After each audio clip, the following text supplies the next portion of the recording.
Hi friends, welcome to legal Dias. ഈ വീഡിയോയിൽ നമ്മൾ ഡിസ്കസ് ചെയ്യാൻ പോകുന്നത് ഇൻഫർമേഷൻ ടെക്നോളജി ലോ എന്ന് പറയുന്ന ആ ഒരു സബ്ജക്റ്റിൻ്റെ അണ്ടറിൽ വരുന്നൊരു ടോപ്പിക്കാണ്. ആൻഡ് ഇതിൻ്റെ മുന്നത്തെ വീഡിയോസ് കാണാത്തവരാണെങ്കിൽ ലിങ്ക് ഡിസ്ക്രിപ്ഷനിൽ കൊടുത്തിരിക്കുക, അന്ന് നോക്കുക.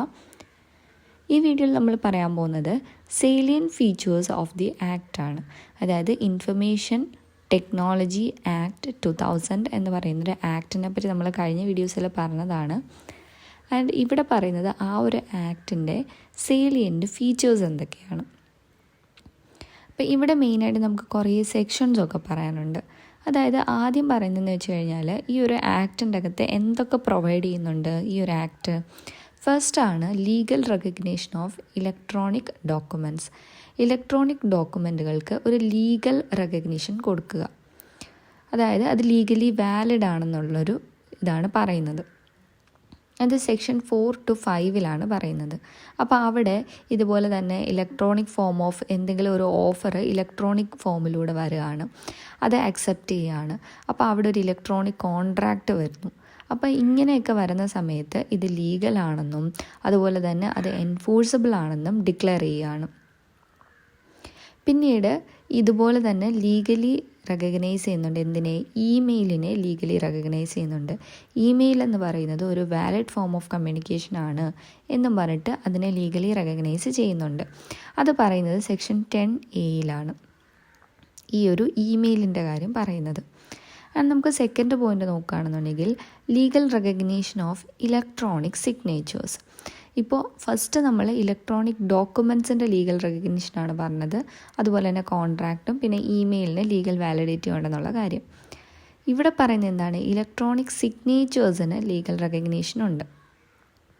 അത് സെക്ഷൻ 5 പറയുന്നത്. ആൻഡ് ഈ പറയുന്ന ഡിജിറ്റൽ സിഗ്നേച്ചറിൻ്റെ ലീഗൽ റെക്കഗ്നേഷൻ എന്ന് പറയുന്നത് ആദ്യമായിട്ട് ഇങ്ങനെ ഒന്ന് റെക്കഗ്നൈസ് ചെയ്യുന്നത് ഇന്ത്യൻ ലോയിലാണ്, ഇന്ത്യൻ നിയമത്തിലാണ് ആദ്യമായിട്ട് ഇങ്ങനെ ഡിജിറ്റൽ സിഗ്നേച്ചറിന് ഒരു ലീഗൽ വാലിഡിറ്റി ഉണ്ട് എന്ന് പറഞ്ഞിട്ട് റെക്കഗ്നൈസ് ചെയ്യുന്നത്. ആൻഡ് തേർഡ് പോയിന്റ് നോക്കുകയാണെന്നുണ്ടെങ്കിൽ ഇലക്ട്രോണിക് റെക്കോർഡ്സും അതുപോലെ തന്നെ ഇപ്പം നമ്മൾ ആദ്യം പറഞ്ഞ ഇലക്ട്രോണിക് റെക്കോർഡ്സും രണ്ടാമത് പറഞ്ഞ ഇലക്ട്രോണിക് സിഗ്നേച്ചേഴ്സും. ഇപ്പം ഇത് ഒരു ഗവൺമെൻറ് അതുപോലെ തന്നെ മറ്റ് ഏജൻസീസിൻ്റെ കാര്യത്തിൽ ഇതൊക്കെ യൂസ് ചെയ്യാം എന്ന് പറയുന്നതാണ് സെക്ഷൻ 6 എന്ന് പറയുന്നത്. അപ്പോൾ ഗവൺമെൻറ്റും അതുപോലെയുള്ള ഏജൻസീസൊക്കെ ഇത് ഇലക്ട്രോണിക് റെക്കോർഡ്സും ഇലക്ട്രോണിക് സിഗ്നേച്ചേഴ്സും യൂസ് ചെയ്യുന്നതിനെ പറ്റിയാണ് പറയുന്നത്. അപ്പോൾ അതിൽ നിന്ന് നമുക്ക് എന്ത് മനസ്സിലാക്കാം? മെയിനായിട്ട് എന്താണ് ഉദ്ദേശിക്കുന്നത്? ഒരു ഈ ഗവേണൻസിനുള്ള ഒരു എൻവയോൺമെൻറ്റ് അവിടെ ക്രിയേറ്റ് ചെയ്യാനാണ് ശ്രമിക്കുന്നത്. ഈ ഗവേണൻസ് പറഞ്ഞാൽ എന്താണ്? ഗവൺമെൻറ്റും അതുപോലെ തന്നെ പബ്ലിക് സെക്ടേഴ്സൊക്കെ ഇലക്ട്രോണിക് മീഡിയത്തിലൂടെ ഒരു ഗവേണൻസ് നടത്തുന്നതാണ് ഈ ഗവേണൻസ്. അപ്പോൾ അതിന് വേണ്ടിയിട്ടാണ് ഈ പറയുന്ന ഗവൺമെൻറ്റും ഏജൻസീസൊക്കെ ഇലക്ട്രോണിക് റെക്കോർഡ്സും ഇലക്ട്രോണിക് സിഗ്നേച്ചേഴ്സും യൂസ് ചെയ്യുന്ന കാര്യം ഈ ഒരു ആക്ടിനകത്ത് പറഞ്ഞിരിക്കുന്നത്. ആൻഡ് നാലാമത്തെ പോയിന്റ് നോക്കുകയാണെന്നുണ്ടെങ്കിൽ delivery of services by service providers through electronic means. Electronic മീൻസിൽ കൂടെ തന്നെ നമുക്ക് എന്തെങ്കിലുമൊക്കെ സർവീസ് പ്രൊവൈഡ് ചെയ്ത് തരികയാണ്. നമുക്ക് എന്തെങ്കിലും സർവീസ് വേണമെങ്കിൽ അത് നമുക്ക് ആ ഒരു സർവീസ് ഏതിലൂടെയാണ് പ്രൊവൈഡ് ചെയ്ത് തരുന്നത്? ഇലക്ട്രോണിക് മീഡിയത്തിലൂടെയാണ്. ആൻഡ് ഇതും അത് സെക്ഷൻ 6A പറയുന്നത്. സോ നമ്മളിപ്പം 4 to 5 എന്നുള്ള ഇലക്ട്രോണിക് ഡോക്യുമെൻറ്റ്സ് പറഞ്ഞു. ദെൻ ഇമെയിലിന് ഒരു വാലിഡ് ഫോം എന്ന് പറയുന്നത് 10A പറഞ്ഞു. അതുപോലെ തന്നെ ഇലക്ട്രോണിക് സിഗ്നേച്ചർ വരുമ്പം സെക്ഷൻ 5. ആൻഡ് ദെൻ സർവീസിൻ്റെ കാര്യം വരുമ്പം 6A. Then retention of electronic records. അതായത് ഇലക്ട്രോണിക് റെക്കോർഡ്സിൻ്റെ ആ ഒരു ഹോൾഡിംഗ് പവർ റിറ്റെയിൻ ചെയ്യാനോ അല്ലെങ്കിൽ ആ ഒരു പൊസഷന് വേണ്ടിയിട്ടുള്ള ആ ഒരു പവർ, അതാണ് സെക്ഷൻ 7 അകത്ത് പറയുന്നത്. സോ ഇത്രയും ബേസിക് ആയിട്ടുള്ള കാര്യങ്ങൾ ഈ ഒരു ആക്ടിൻ്റെ അകത്ത് പ്രൊവൈഡ് ചെയ്യുന്നുണ്ട്. ഇനി ഇപ്പോൾ ആ ആക്ട് പ്രൊവൈഡ് ചെയ്യുന്ന ഒരു 5 കാര്യങ്ങളാണ് നമ്മളീ പറഞ്ഞത്. അടുത്ത് നമുക്ക് നോക്കുകയാണെന്നുണ്ടെങ്കിൽ സെൻട്രൽ ഗവൺമെൻറ്റിന് ഈ ഒരു ആക്ട് ഓതറൈസ് ചെയ്യുന്നുണ്ട്. എന്തിനു വേണ്ടിയിട്ടാണ്?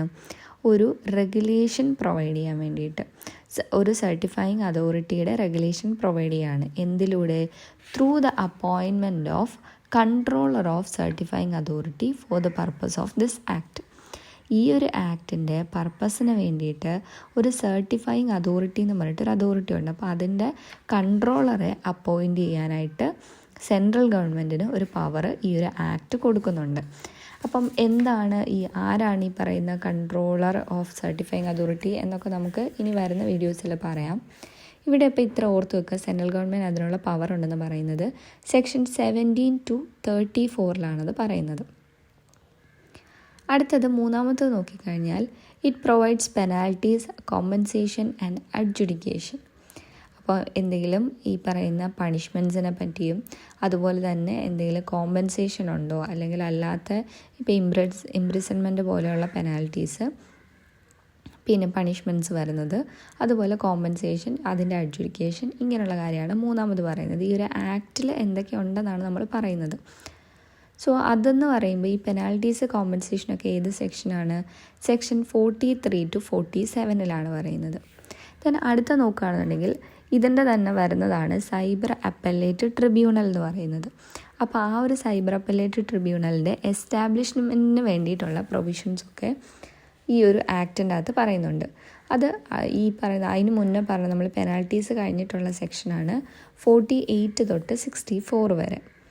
ഇനി അടുത്തത് നോക്കുകയാണെന്നുണ്ടെങ്കിൽ കൊമേഴ്സും അതുപോലെ തന്നെ ഇലക്ട്രോണിക് ട്രാൻസാക്ഷൻസൊക്കെ ഫെസിലിറ്റേറ്റ് ചെയ്യാൻ വേണ്ടിയിട്ട് ഒരു ലീഗൽ ഫ്രെയിം വർക്ക് പ്രൊവൈഡ് ചെയ്യുന്നുണ്ട്. അപ്പോൾ ഇതിനെ തന്നെ നമ്മൾ കുറേ കൺസെപ്റ്റ് ഉണ്ട്. എന്താണ് ഇലക്ട്രോണിക് സിഗ്നേച്ചർ, ഇലക്ട്രോണിക് റെക്കോർഡ്, അതുപോലെ ഗവേണൻസ്, കൊമേഴ്സ്, ഇങ്ങനെയുള്ള മെയിനായിട്ട് കുറച്ച് പോയിൻറ്റ്സ് നമ്മൾ പറഞ്ഞിട്ടുണ്ട്. അതിൻ്റെ അടുത്തതെന്ന് പറഞ്ഞു കഴിഞ്ഞാൽ provide provision for admissibility of electronic data or evidence in a court of law. അതായത് ഒരു കോടതിയിൽ ഈ പറയുന്ന ഇലക്ട്രോണിക് ഡേറ്റയ്ക്ക് അഡ്മിസിബിലിറ്റി ഉണ്ടോ, അതായത് അതിനെ നമുക്കൊരു എവിഡൻസ് ആയിട്ട് കണക്കാക്കാൻ പറ്റുമോ, അങ്ങനെയുള്ള പ്രൊവിഷൻസും ഈ ഒരു ആക്ടിൻ്റെ അകത്ത് പറയുന്നുണ്ട്. ദെൻ എന്തൊക്കെയാണ് സൈബർ ഒഫൻസുകൾ? ഡിക്ലറേഷൻ ഓഫ് സൈബർ ഒഫൻസസും സെക്ഷൻ 65 തൊട്ട് 78 വരെ പറയുന്നുണ്ട്. അങ്ങനെ 7 കാര്യങ്ങളാണ് നമുക്ക് ഈ ഒരു IT act, information technology act 2000-ൻ്റെ സെയിലിയൻ ഫീച്ചേഴ്സായിട്ട് പറയാൻ പറ്റുന്നത്. ആൻഡ് ഇതിൻ്റെ അകത്ത് തന്നെ 2008 ഈ ഒരു ആക്ടിന് അമെൻമെൻറ്റ് വന്നിട്ടുണ്ട്, IT അമെൻമെൻറ്റ് ആക്ട് 2008 എന്ന് പറഞ്ഞിട്ട്. അപ്പോൾ അന്നേരം കുറച്ച് വന്ന മാറ്റങ്ങൾ എന്തൊക്കെയാണെന്ന് നോക്കുകയാണെന്നുണ്ടെങ്കിൽ അതിൽ ഫസ്റ്റ് പോയിൻ്റാണ് ഇത്രയും തന്നെ നമ്മൾ ഡിജിറ്റൽ സിഗ്നേച്ചർ എന്ന് പറഞ്ഞല്ലോ. അപ്പോൾ ആ ഒരു ഡിജിറ്റൽ സിഗ്നേച്ചർ എന്നുള്ളൊരു ടേം മാറി ഇലക്ട്രോണിക് സിഗ്നേച്ചർ എന്നായി. അപ്പം ഇലക്ട്രോണിക് സിഗ്നേച്ചർ എന്ന പുതിയ പേരിലാണ് ഇപ്പം ആ ഒരു ഡിജിറ്റൽ സിഗ്നേച്ചറിനെ അറിയപ്പെടുന്നത്. ആൻഡ് രണ്ടാമത് വന്ന കാര്യം എന്ന് പറഞ്ഞു കഴിഞ്ഞാൽ കുറച്ച് പുതിയ സബ്സെക്ഷൻസ് ഇവിടെ ഇൻസേർട്ട് ചെയ്തു. അപ്പോൾ അതെന്തൊക്കെയാണെന്ന് നോക്കിക്കഴിഞ്ഞാൽ ഒന്നാമതാണ് 2 സബ്സെക്ഷൻ HA എന്ന് പറയുന്നത്. അതെന്താണെന്ന് നോക്കിക്കഴിഞ്ഞാൽ കമ്മ്യൂണിക്കേഷൻ ഡിവൈസസ് ആണ്. അപ്പോൾ കമ്മ്യൂണിക്കേഷൻ ഡിവൈസസ് എന്താണെന്നാണ് 2 സബ്സെക്ഷൻ HAയിൽ പറയുന്നത്. അപ്പോൾ അതിൻ്റെ ഡെഫിനിഷൻസൊക്കെ നമുക്കിനി അടുത്ത വീഡിയോയിൽ പഠിക്കാം. ഇതിപ്പോൾ ജസ്റ്റ് പോയിൻറ്റ്സ് മാത്രം ഓർത്ത് വെക്കുക. ആൻഡ് രണ്ടാമത്തെ സബ്സെക്ഷനാണ് 2 സബ്സെക്ഷൻ NA എന്ന് പറയുന്നത്. അതിനകത്ത് സൈബർ കഫേ എന്ന് പറഞ്ഞാൽ എന്താണെന്നാണ് ഡിഫൈൻ ചെയ്യുന്നത്. അതുപോലെ 2 സബ്സെക്ഷൻ W എന്ന് പറഞ്ഞിട്ട് ഒരു പുതിയ സബ്സെക്ഷനും വന്നു. അതിൻ്റെ അകത്ത് പറയുന്നത് ഇൻ്റർമീഡിയറി എന്താണ്. ഈ ഇൻ്റർമീഡിയറിയും നമുക്ക് ഇമ്പോർട്ടൻ്റ് ആയിട്ടുള്ളൊരു ടോപ്പിക്കാണ്. സോ ഇങ്ങനെ 3 എണ്ണമാണ് അവിടെ പുതിയതായിട്ട് ഇൻസേർട്ട് ചെയ്യപ്പെട്ട സബ്സെക്ഷൻസ്. ആൻഡ് ഇനി നമുക്ക് അടുത്ത മൂന്നാമത്തെ പോയിൻ്റ് നോക്കുകയാണെന്നുണ്ടെങ്കിൽ 43A എന്ന് പറയുന്നൊരു സെക്ഷൻ ഇവിടെ ഇൻസേർട്ട് ചെയ്തു. എന്തിനു വേണ്ടിയിട്ടാണ്? ഈ നമ്മുടെ പേഴ്സണൽ ഡേറ്റ, സെൻസിറ്റീവായിട്ടുള്ള പേഴ്സണൽ ഡേറ്റാസ് പ്രൊട്ടക്റ്റ് ചെയ്യാൻ വേണ്ടിയിട്ടും അതുപോലെ തന്നെ ഈ പറയുന്ന കമ്പ്യൂട്ടർ റിസോഴ്സസിനകത്ത് വരുന്ന ആ ഒരു ഇൻഫർമേഷൻസിനെയൊക്കെ, അതുപോലുള്ള റിസോഴ്സ് ഇങ്ങനെയുള്ളതിനെയൊക്കെ പ്രിവെൻറ്റ് ചെയ്യാനും പ്രൊട്ടക്റ്റ് ചെയ്യാനും വേണ്ടിയിട്ട്. ദെൻ നാലാമത്തതാണ് ഈ സെക്ഷൻ 66 എന്നുള്ള ആ ഒരു സെക്ഷൻ്റെ കൂടെ പുതിയ കുറച്ച് സെക്ഷൻസ് കൂടെ ആഡ് ചെയ്തു. അതായത് 66A തൊട്ട് 66F വരെ ആഡ് ചെയ്തു. അതിലെന്താണ് പറയുന്നതെന്ന് വെച്ച് കഴിഞ്ഞാൽ പല തരത്തിലുള്ള ഒഫൻസുകൾക്ക് വരുന്ന പണിഷ്മെൻറ്റ്സാണ് അവിടെ പ്രിസ്ക്രൈബ് ചെയ്യുന്നത്, 66A തൊട്ട് F വരെ. ആൻഡ് ഇനി അടുത്ത അഞ്ചാമത്തതാണ് സെക്ഷൻ 69 പ്രകാരം കൺട്രോളർക്ക് ഒരു പവറുണ്ട്. എന്താണ്? Power to order decryption for certain purpose and order subscribers to aid in doing so. Now the government may even call upon intermediary to help it with the decryption. അതായത് നേരത്തെ എന്ന് പറഞ്ഞു കഴിഞ്ഞാൽ സെക്ഷൻ 69 പ്രകാരം കൺട്രോളർക്ക് ഈ പറയുന്ന ഡീക്രിപ്ഷന് വേണ്ടിയിട്ട് ഒരു ഓർഡർ കൊടുക്കാൻ, എന്ന് പറഞ്ഞാൽ എൻക്രിപ്റ്റഡ് ആയിട്ടുള്ള ഒരു ഇൻഫർമേഷനെ ഒറിജിനൽ ഫോർമാറ്റിലേക്ക് കൊണ്ടുവരുന്നതാണ് ഡീക്രിപ്ഷൻ. അപ്പോൾ ആ ഒരു ഡീക്രിപ്ഷൻ ഓർഡർ കൊടുക്കാനായിട്ട് കൺട്രോളർക്ക് പവർ ഉണ്ടായിരുന്നു. അതെന്തെങ്കിലും ഒരു പെർട്ടിക്കുലർ പർപ്പസിന് വേണ്ടിയിട്ടായിരിക്കും. അതുപോലെ തന്നെ മറ്റെന്ത് ഓർഡർ കൊടുക്കാം, ഈ സബ്സ്ക്രൈബേഴ്സിന് ഈ ഒരു ഡീക്രിപ്ഷൻ നടത്തുന്നതിൽ എയ്ഡ് കൊടുക്കണം എന്ന് പറഞ്ഞിട്ട് അങ്ങനെ ഒരു ഓർഡറും സബ്സ്ക്രൈബേഴ്സിന് കൊടുക്കാനുള്ള ഒരു പവർ കൺട്രോളർക്ക് ഉണ്ടായിരുന്നു. ഇപ്പം അത് പഴയ കാര്യമാണ് പറയുന്നത്. ഇപ്പം എങ്ങനെയാണ്, ഗവൺമെൻറ്റിന് വേണമെന്നുണ്ടെങ്കിൽ ഈ പറയുന്ന ഡീക്രിപ്ഷൻ്റെ അകത്ത് ഹെൽപ്പ് വേണമെന്നുണ്ടെങ്കിൽ ഇൻ്റർമീഡിയറീസിനെയും വിളിക്കാം. അപ്പോൾ ഇൻ്റർമീഡിയറീസ് ആരാന്നൊക്കെ നമുക്ക് പറഞ്ഞു കഴിഞ്ഞാൽ ഈ ഒരു പോയിന്റ് കുറച്ചുകൂടി ക്ലിയർ ആവത്തുള്ളൂ.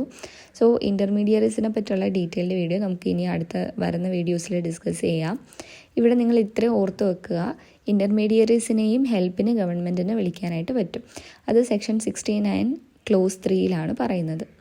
ദെൻ ആറാമത്തതാണ് സെക്ഷൻ 79 എന്ന് പറയുന്നതിൻ്റെ അകത്ത് which exempted intermediaries has been modified. Section 79 ഇൻ്റർമീഡിയറീസിനെ എക്സംപ്റ്റ് ചെയ്തിട്ടുണ്ടായിരുന്നു, അത് മോഡിഫൈ ചെയ്യപ്പെട്ടു. ആൻഡ് ഏഴാമത്തെന്ന് പറഞ്ഞു കഴിഞ്ഞാൽ ഈ പറയുന്ന കുറച്ച് ലെസ് പണിഷ്മെൻ്റായി എന്ന് പറഞ്ഞു കഴിഞ്ഞാൽ ഇപ്പോൾ 66 പ്രകാരം പ്രൈവസി വയലേഷൻ വന്നു കഴിഞ്ഞാൽ ലെസ് പണിഷ്മെൻ്റായി. അതുപോലെ തന്നെ ഈ സെക്ഷൻ 68 ക്ലോസ് 2 പ്രകാരം കൺട്രോളറുടെ ആ ഒരു ഡയറക്ഷനെ കംപ്ലൈ ചെയ്യാതെ അത് ഫെയിലാകുന്ന ഒരാൾക്ക് പണിഷ്മെൻറ്റ് കുറച്ച് കൊടുത്തു, ലെസ് പണിഷ്മെൻ്റ് ആക്കി. അപ്പോൾ ഇങ്ങനെയുള്ള കുറച്ച് മാറ്റങ്ങളും അതിനകത്ത് വന്നിട്ടുണ്ട്. സോ ഇത്രയാണ് ഇതിൻ്റെ സേലിയൻ ഫീച്ചേഴ്സ് എന്ന് പറയുന്നത്. അപ്പോൾ ഇത് നിങ്ങൾ ഇമ്പോർട്ടൻ്റ് ആയിട്ട് നോക്കി വെക്കുക എന്തൊക്കെയാണെന്നുള്ള കാര്യം, ആൻഡ് ആ സെക്ഷൻസും കൂടെ പഠിച്ച് വെക്കുക. സോ നമ്മൾ ആദ്യം പറഞ്ഞ 2000 ആക്ടിൻ്റെ കാര്യവും പറഞ്ഞു, 2008 അമെൻമെൻറ്റിൻ്റെ കാര്യവും പറഞ്ഞു. അപ്പോൾ അതും ക്ലിയർ ആയിട്ട് ഓർത്ത് വെക്കുക. ഡിജിറ്റൽ സിഗ്നേച്ചർ എന്നുള്ളത് മാറി ഇലക്ട്രോണിക് സിഗ്നേച്ചർ ആയതും പിന്നെ കുറച്ച് സബ്സെക്ഷൻസ് ആഡ് ചെയ്തതും അതിൻ്റെ പുതിയ സെക്ഷൻസ് ഇതിനകത്ത് ആഡ് ആയിട്ടുണ്ട്. കുറേ 66A തൊട്ട് F വരെ ആഡ് ചെയ്യപ്പെട്ടു. അതുപോലെ തന്നെ 79 മോഡിഫൈ ചെയ്തു.